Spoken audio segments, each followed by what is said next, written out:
forget to subscribe, like, and hit that bell for the latest videos.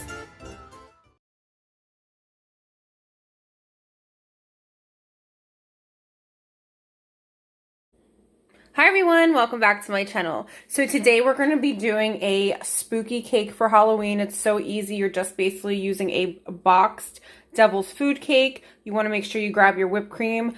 Don't use, you want to use Cool Whip, guys, not the whipped cream in the can. That has milk in it and it will go bad. The way we want to do this is you want that whipped cream to stay firm, okay?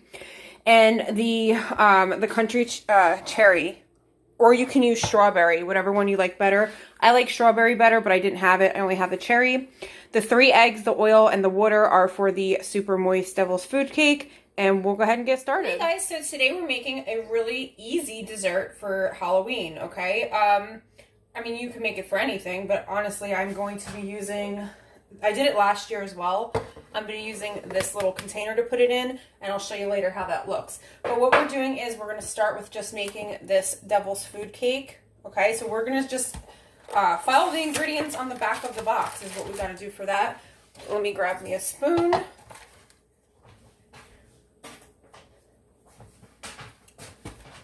want to get this box open. What I always like to do though is first crack your eggs, only in case any shells get in there, you know you can get them out. So according to the box, we're using 3 eggs. So we'll start with that. Get your 3 eggs in there. We're going to be using 1 1/4 cups of water. So I'll get the water in here.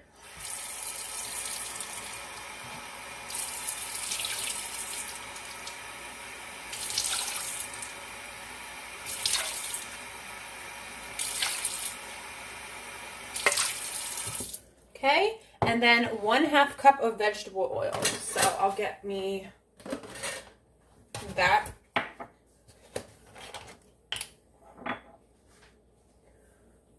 So I'm using a 1/4 cup, so I'm going to be doing 2 of these. Okay, so that's done. Put that off to the side. Next, we want to go ahead and get our mix right into the bowl. You guys can use a hand blender if you want. I usually don't. When I'm making cake, I just mix it up myself.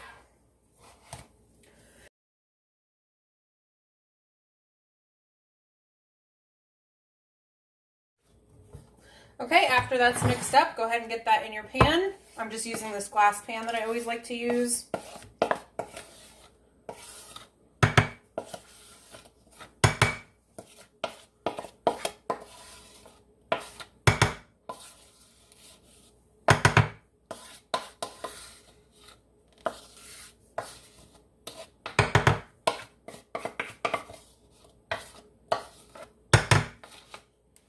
Okay, get that off to the side. Again, we're putting this in the oven for 325. I'm sorry, you're going to heat the oven to 350. For metal or glass pan, you're going to use 325, and that's what I'm using for this, for about 30 minutes. So we'll do that. Okay, once your cake is done and out of the oven, you want to let it cool off, of course. Make sure it's completely cool. So here it is. Okay, it looks really good. Next, we have our whipped topping. The package, I opened it up. And we also got our can of cherries open as well. I'll get that lid right off, okay? Next step is, guys, this is so easy. This is such a good, delicious recipe for kids to make with you because it's so simple. Okay, so you want to cut into your cake. I mean, it doesn't matter what it looks like because it's just getting all put into this bowl. So you want to get it in small, like, pieces. You're going to get half of that cake right into this pan. See, mine's still a little warm.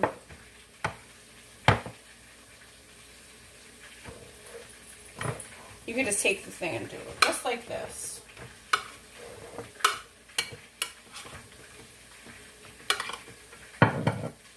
Okay? You are going to go ahead and let that cake sit at the bottom. I had to wait a little bit only because that cake was just way too hot to start adding the other ingredients, so I just kind of let that sit for 1 minute.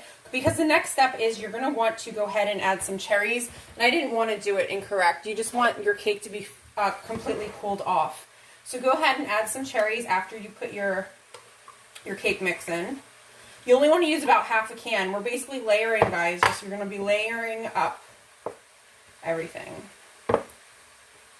You want to go ahead and mix it on top. Next step is to get your whipped cream on. So we'll go ahead and get that. Look at my spooky little spatula, how cute. So we'll go ahead and get that on next. So you're going to use half of your whipped cream, okay? You're going to spread that out.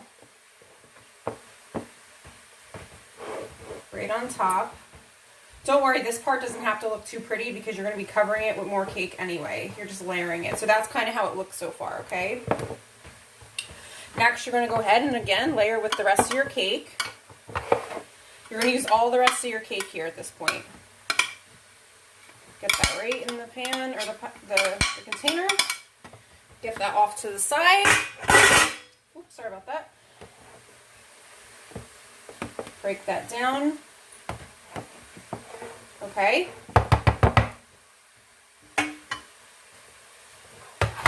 Now at this point, you're just going to do a little bit more cherries because you want to save most of that cherry juice for the top, and I'll show you what I mean in a minute. So just get a little bit more cherry in the center there.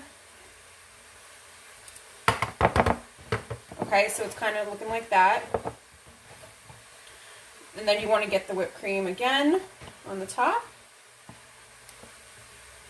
Now you guys can do a double batch of the whipped cream and cherries. I am bringing this to my parents' house. There's only 4 of us, so I didn't want to make a huge batch of this, and it's going to, you know, be too much for only 4 people. So you can do 2 of the whipped creams and 2 of the cherries if you want to add, you know, a little bit extra. Make sure you cover all the top with this whipped cream. Because like last year I made it for work and I made a double batch and it was all the way up to the top. So it was a lot, you know. It was like a double batch of cake, a double batch of everything. But again, we're only going to do the single layer. So we'll get this off to the side. Okay, so next you want to add the rest of your cherries. And what you want to do is kind of like fling it. I know it sounds funny, but you kind of want it to look like it's blood, is the point.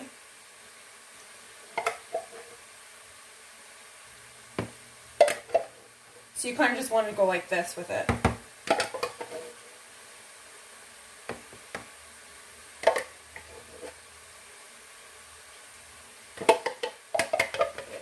And you can like cover up any parts where the whipped cream didn't cover with that red. Okay, make sure it's all out.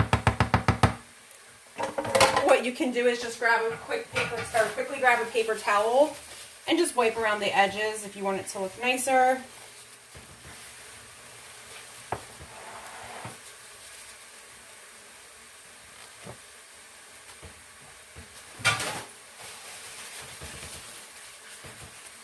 Again, when I did mine for the party, it was a double batch, so it literally came right to the rim, so I didn't have to do this part, but... So that's what it looks like at the end. Okay, guys, so if I had a little bit more whipped cream, I would have made sure the cake was pretty much covered. But because, like I said, I'm only going to do a single batch, this is what it came out to. Or you can just use a smaller container. So you want to chill this in the fridge for about an hour and it's ready to eat. Or if you're using it for the next day, you can make it the night before and just put it in the fridge for overnight. But that's what it looks like. I hope you guys enjoy.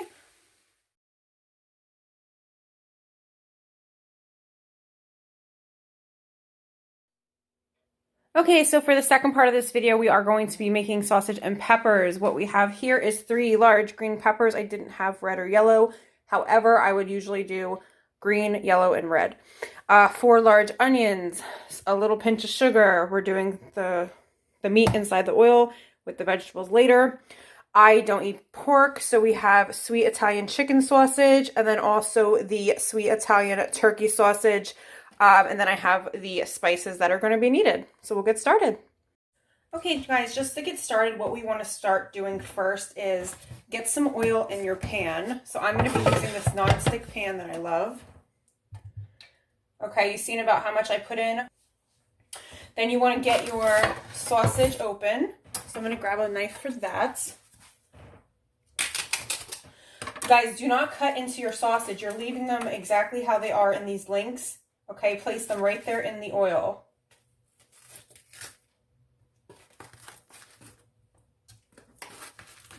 Don't break the casing on the sausage, okay? These are 2 different packages of sausage, but that's okay. It's not really going to matter too much. The reason being is I had one already in my freezer, and then I had grabbed an extra pack of sausage, and the place I shopped at didn't have the same brand. So that's what happened there. Okay, so what you're going to do is get these on the stove to start cooking on the stove. Okay, now that we have that meat getting ready to be cooked up, we're going to go ahead and take our vegetables off our cutting board. Grab yourself a bowl. Okay, we can do the peppers first. This is the way I like to slice them. I just take off the top, take out that center, get the seeds out. My sink is right next to me, so I just put that over there. Okay, so make sure you don't waste any of the product. You can always cut these up, put them in the bowl.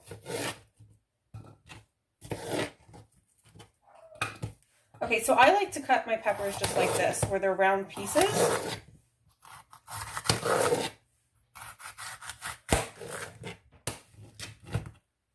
Guys, make sure there's no stickers on your vegetables too. You don't want to have stickers in your food.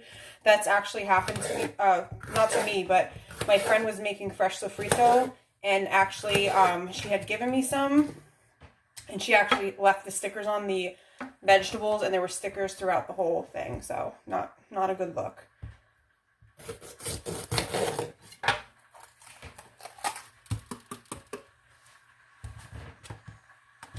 That one's so cute. Look at that. That you can just leave like that. This pepper is so cute. It looks like a star, kind of. Look at the shape of this one. Really nice. See how easy I'm cutting this? Last but not least, like I was saying, sometimes I don't have green or yellow peppers because I mainly use, yellow or red. So I only had green here today. And that's fine too. It's just that the sweeter peppers are the yellow and red, which I like to mix in. However, I do add some sugar to my sausage and pepper, so not a problem. Okay, you got your peppers in there, and we'll go ahead and start on the onions. Have the peppers off to the side. We're going to start on the onions. You want to get that skin off the onion. This is how I cut my onions up. If you run onions under cold water, that does combat the watering of the eyes, if that's something that bothers you. You just want, as soon as you slice that onion open, make sure you run it under cold water. So I'm just going to chop these up.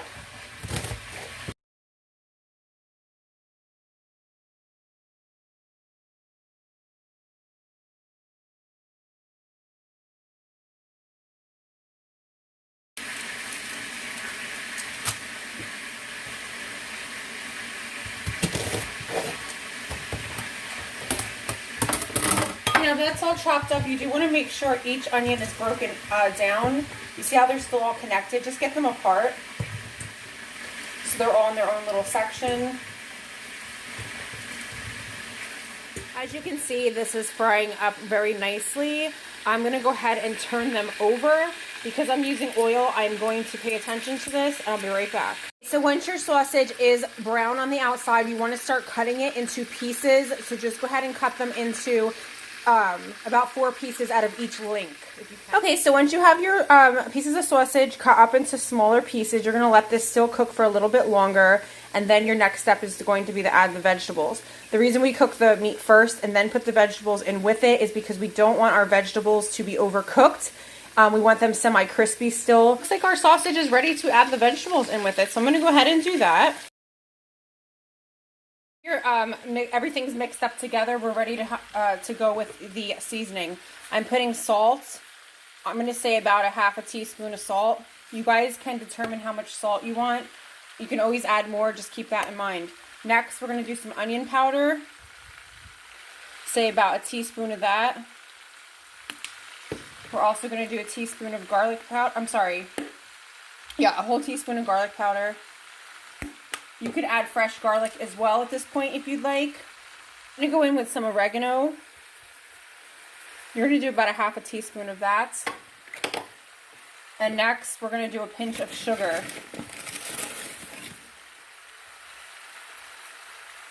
Okay, you're going to let this cook down. Mix that up. Fold it. You're letting this all cook down slowly. You don't want your heat on very high. You're letting it, I have a electric stove. My heat's on a 4 to 5 setting. You want to slowly let that cook down, okay guys? Remember, your meat should be almost fully cooked, so you're not really concerned about overcooking your meat. You really just want those vegetables to cook slowly so they're semi-crisp.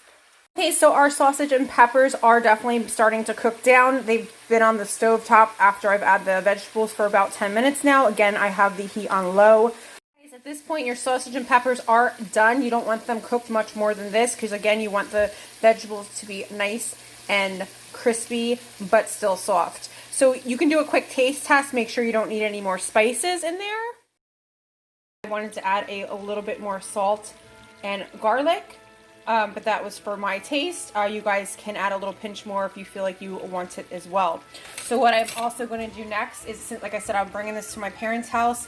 I'm going to take a slotted spoon to get the sausage and peppers into the container I'm putting it in. You don't want all that grease with it. It looks like I'm just letting it cool off because I do have a lid to this container that's going on it. I am going to put mine in the refrigerator because we are eating it tomorrow. You know, it's ready to eat though, guys. If you know you wanted to eat it that night. We're going to be making sausage and pepper sandwiches, so I hope you guys enjoy. If you have any questions, comment below. Thank you for watching.